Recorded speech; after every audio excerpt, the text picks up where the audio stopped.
Mostly public transport jeepney owners and operators are going to bear the brunt of tomorrow's surge in the prices of fuel at the pump.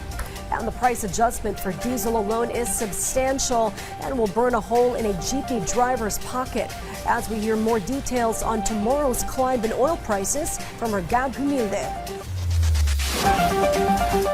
Oil companies will once again implement a price increase on diesel and kerosene, but the price of gasoline may either increase or decrease starting tomorrow. According to the Department of Energy's forecast, the price increase per liter of diesel could reach 1 peso and 57 centavos to 3 pesos and 57 centavos. Meanwhile, the price per liter of kerosene could increase by 1 peso and 70 centavos to 3 pesos and 70 centavos. For gasoline, the price may decrease by 1 peso and 75 centavos or instead spike by 25 centavos per liter. According to Energy Undersecretary Alessandro Sales, despite the price of Dubai crude dropping to $80 per barrel, the pricing of finished products in the Mine of Platte, Singapore has not yet returned to pre-war levels, which is why the pricing of petroleum products in the country remains high.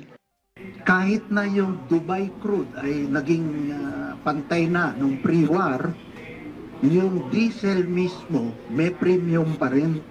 Mas mataas pa rin ang benta ng diesel ng $22 per barrel kesa nung bago nag-umpisa ang gera.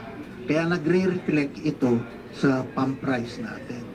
It is expected, however, that Filipinos will feel the return to normal prices within 1 to 3 months. Shell, Sea Oil, Petrogas, and Unioil have already announced that they will have an oil price increase, wherein they will raise the price of diesel by 3 pesos and 30 centavos, while gasoline will increase by 25 centavos per liter starting tomorrow at 6 o'clock in the morning. Meanwhile, an additional 1 peso and 75 centavos per liter will be imposed by Shell and Sea Oil per liter of kerosene.